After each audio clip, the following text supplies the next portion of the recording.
get ready with me, but I can't say or literally. This is definitely going to be difficult for me because they're like flow words. I didn't hear that. I just spilled all my toner on my desk. I haven't even done the first step of my routine. I don't know if I want to do this anymore. But I was trying to say that they're flow words whenever I form a sentence. Anyway, I would say good morning, but I'm on the way to physics right now, so is it really a good morning? Real question though, has anyone else been like on the verge of a crash out like literally every 5 seconds for the entire month of January? I just said literally.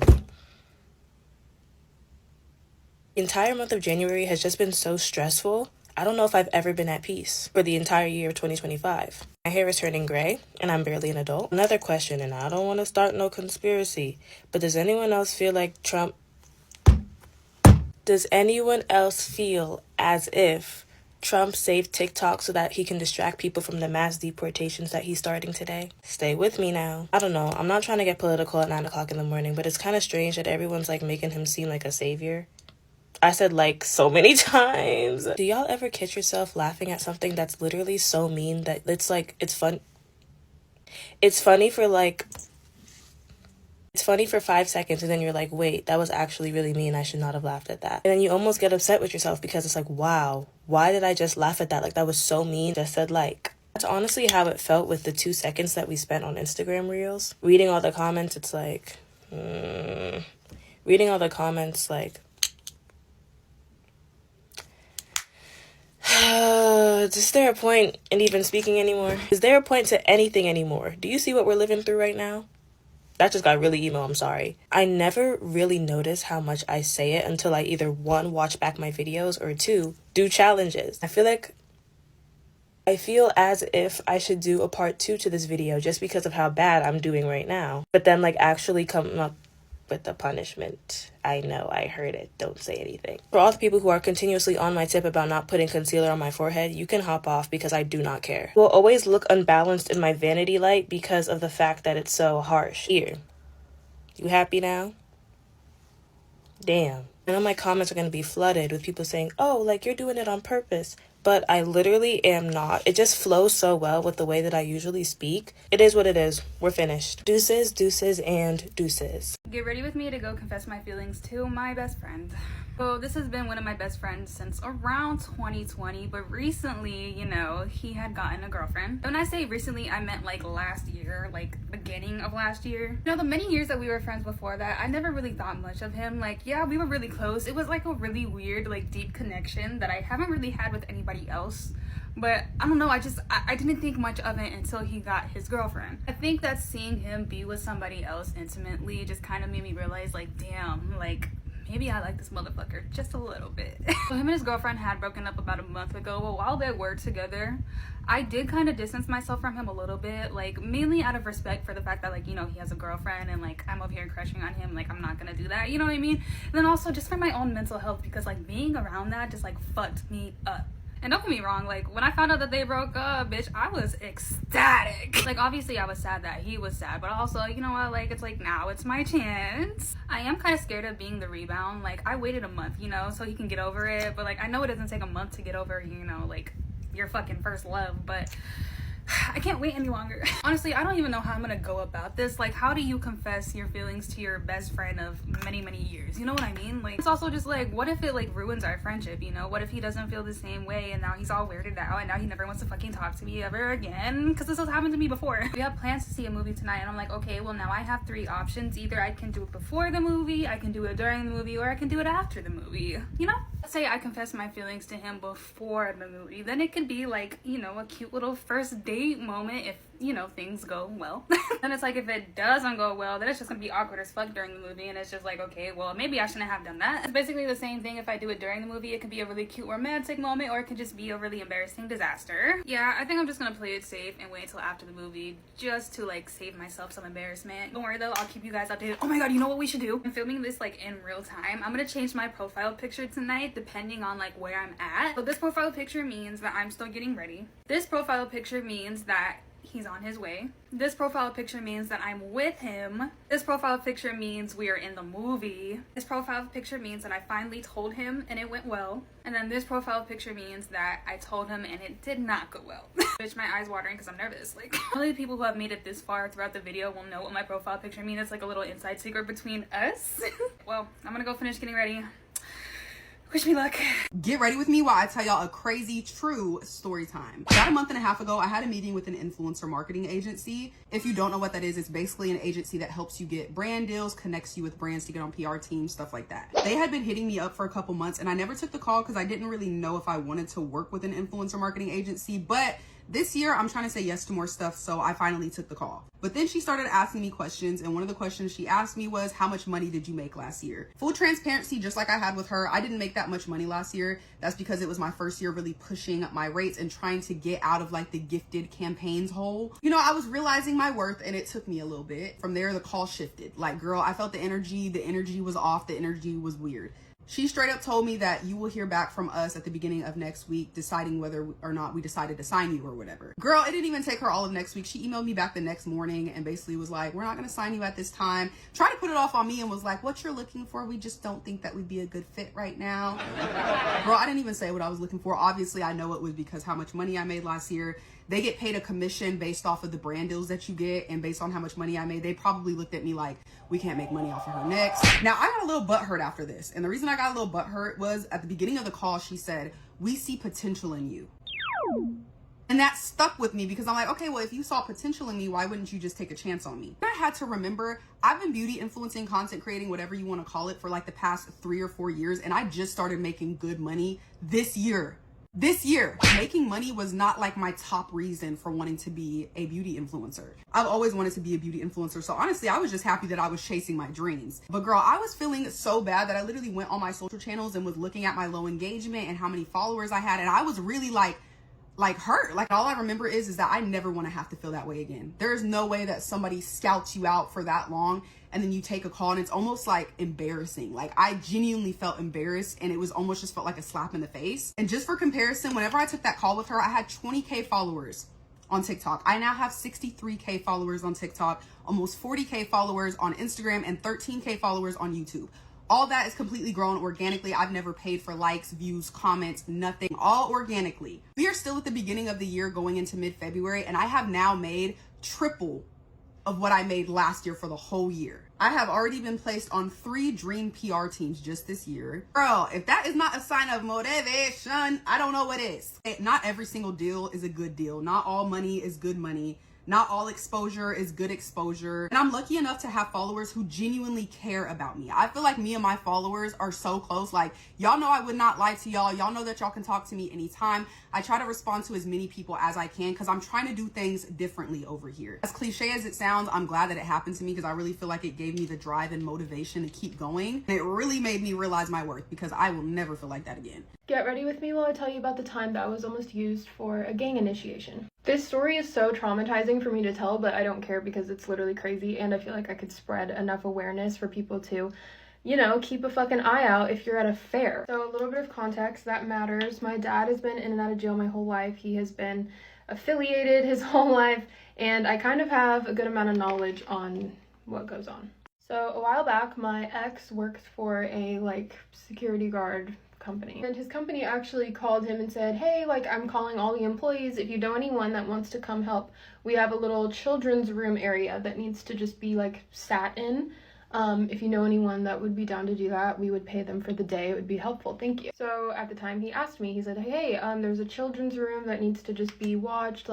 Would you want to do it? They'll pay you. All you have to do is sit in there and make sure no one brings any adult drink in because it's a kid center. And I was like, yeah, I could use the money. All I gotta do is sit there and watch the little kids. I'm down. So I went. After sitting in there, I had noticed that there were 2 older teenagers. I want to say they were in high school because they both had JanSport backpacks and they looked pretty young. And basically they were dressed exactly how my dad dresses and how he's told me to always look out for people that dress that way.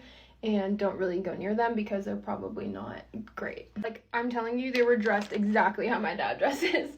So immediately, you know, my attention flew to them because, like, I'm a little bit nervous just because of how I was raised. Like, this is my father, hello. Anyways, they're staring me down, like fully staring me down and just being super weird. They're pretending to look at all the children's, like, finger painting art, and they are just not looking. I can tell they're not looking.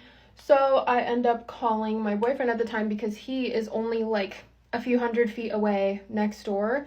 So I was telling him to come, you know, like, look at these dudes with me, make sure they're not weird. So he comes over, he sees them, they immediately leave when they see him. Like, they skirt the fuck out of there. And then he goes, okay, just let me know if they come back. And then he goes back to where he was. I want to say within about 5 minutes of him being gone, they come right back in and begin staring at me again. And I'm, like, super uncomfortable because I'm realizing that they're just, like, hiding from him, which, like, is an issue. So I kind of text him again. I don't really call him over, but I'm like, hey, they're back. Like, they're weird. And he goes, okay, I'm just going to go ahead and, like, switch to be outside the kids' room door so I can just kind of, like, watch you. I'm like, okay. Well, his boss gets super upset. You're not here to mingle with your girlfriend. You guys are working. She's not understanding. I'm telling her, yo, these kids are tripping me out. She goes, you have no training on whether, you know, people are suspicious or not. And I'm like, okay. So after getting yelled at, he's not allowed to be with me in the children's room, and I'm alone once again. And then they come back again, a third time. This time, one of them comes up to me directly, and he walks right up to my hip where my walkie-talkie is, and he grabs it and does something. I don't know what he did, and then he says, you're very beautiful. And I was like, thanks. And I kind of backed up because he was so unbelievably close to me. And then he apologizes, and he goes, I'm really sorry.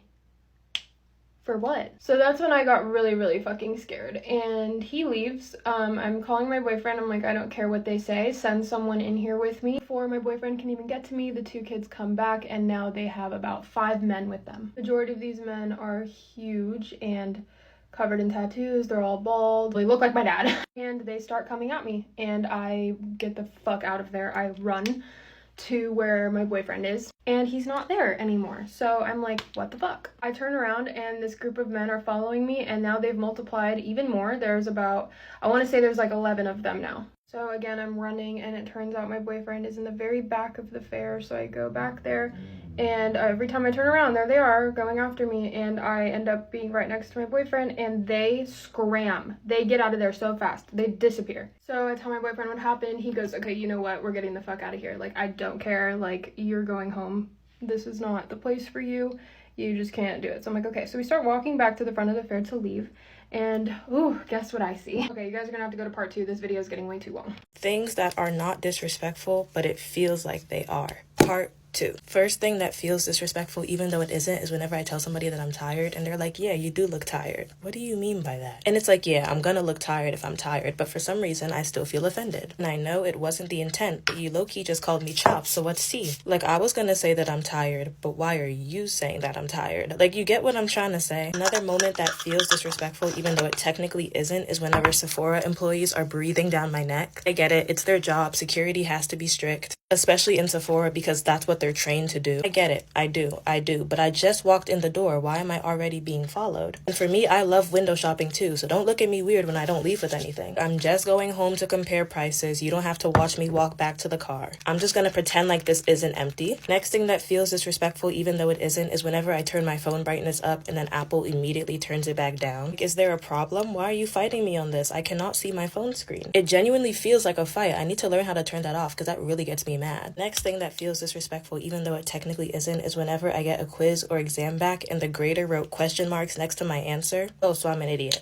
Okay. You can just put a cute little X if the question is wrong. You do not have to do too much. Like, maybe it was wrong, sure, but what is there to question because I said what I said and I wrote what I wrote? You don't even tell me what's wrong. You just give a little question mark and call it a day. I feel disrespected. I do. Fifth thing that feels disrespectful, even though it isn't, is whenever my MacBook overheats in class and the fans turn on and it's making all that noise in a silent classroom. Loud as hell for literally no reason. All that ruckus and all I did was open Safari. Like, come on now. Wrap up the theatrics. But we are finished. Deuces, deuces.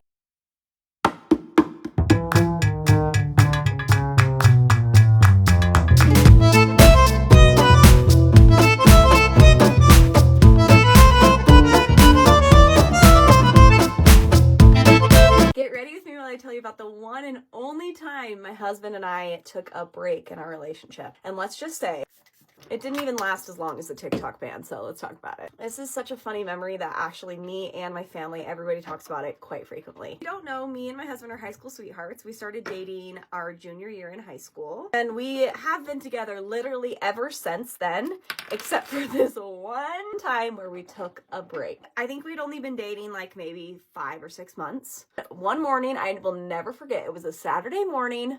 Sam had been hanging out with his friends the night before. Like, we didn't hang out. He was just with all of his guy friends. Also, at the time, Sam was kind of the only guy in his friend group that had a serious girlfriend. So he would get teased a lot for it. And I just think that was something that was like always a discussion. He texts me and says, hey, can we talk on a Saturday morning? And I'm like, oh no. So comes over to my house, picks me up. Or we drive to like a parking lot nearby my house. And he basically is like, I think we need to take a break. I think we're getting too serious. Like, I just think we need to take a break. In hindsight, later on, it was essentially just him feeling like pressured by all of his buddies who were like, you don't need to have a girlfriend. Like, that's so lame. You have a serious girlfriend. Tells me we need to take a break. I'm bawling. I'm like, like hysterical. He basically does it. 10 minutes later, goes and drops me off back at home. I walk inside the house bawling hysterically. My whole family's home. I'm in my parents' room crying, can barely get words out. I'm like, he wants to take a break. All my sisters are like, oh, like, I can't remember if it's Jensen or Brinley who has more of the vivid memory, but they were like mad at Sam. I told both my parents, like, I told my mom, my dad, and they're like consoling me pretty much the whole day. All of a sudden, like literally not even like 8 hours later, I get a text from Sam. It was football season. There are 2 pretty big college football teams here in Utah. You've got BYU and you've got University of Utah. Sam's family is huge University of Utah fans. They have tickets and go to every single game. And it's Saturday game day, all right? So I get a text from Sam and he's like, just out of nowhere. Remember, he just told me we need to go on a break. He says, hey, my mom just asked me if you want to come to the game with us tonight. And what do? Yes, I'd love to come. His mom had no idea that he had like said we need to take a break. Otherwise, she probably wouldn't have said like to invite me. But he invites me and I say, yes, I'd love to come. I immediately go start getting ready. Start getting ready in my parents' bathroom because literally, I don't know about you guys, but like I only got ready in my parents' bathroom growing up. Like there was no other way. I had a bathroom right next to my bedroom, and no, I was getting ready in my parents' bathroom. Me and all of my sisters did. I don't know if that's a normal experience, but that's how we did it. The funniest thing is hearing my mom and sisters recall this because I'm just in there silently getting ready, and my mom comes in. She's like, this is after they've consoled me for like an hour, 2 hours while I was crying hysterically. Linz, what are you getting ready for? And I'm like, oh, I'm going to the football game with Sam. And they're like, what? I thought you guys just broke up. Sam picks me up. We go to the game, have a great time. On the way home, he's like, I don't think we should be on a break anymore. And I'm like, yeah, me neither. And that was the only time we ever took a brief pause in our relationship. And like I said, it didn't even last as long as the TikTok ban. So I think that could possibly be the shortest breakup ever. But I don't know. You tell me. Here's your story, guys. Hope you enjoyed. Breaking news. The future is here, and it looks bright.